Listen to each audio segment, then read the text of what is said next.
Guys आजको नयाँ भ्लगमा तपाईहरुलाई फेरि स्वागत छ।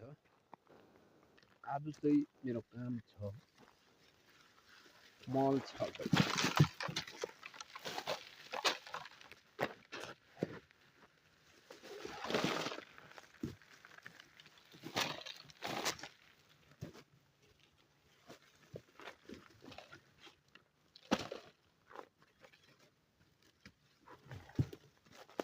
बस्तीमा बसेर के गर्नु, काम नगरी हुँदैन। यसरी मकै मल छराई मकैको लागि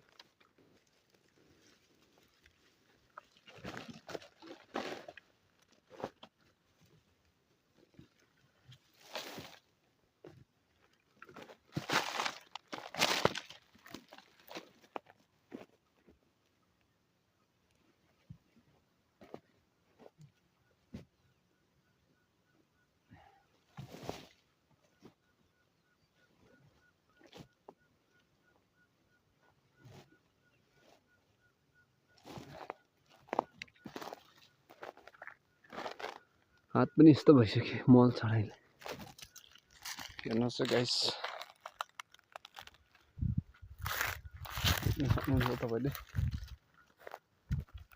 माथिदेखि सर्दै झरेर चाहिँ अब लास्ट यो गडा सर्नुपर्ने।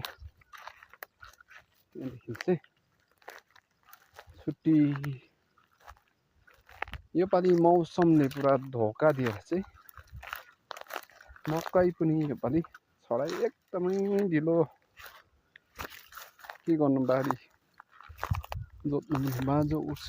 त्यही कारणले गर्दाखेरि चाहिँ यस्तो छ। हेर्नुहोस्, सुकेर केही छैन। पानी आउँछ, घाम फेरि लागिहाल्छ, पानी आउँछ, घाम फेरि लागिहाल्छ।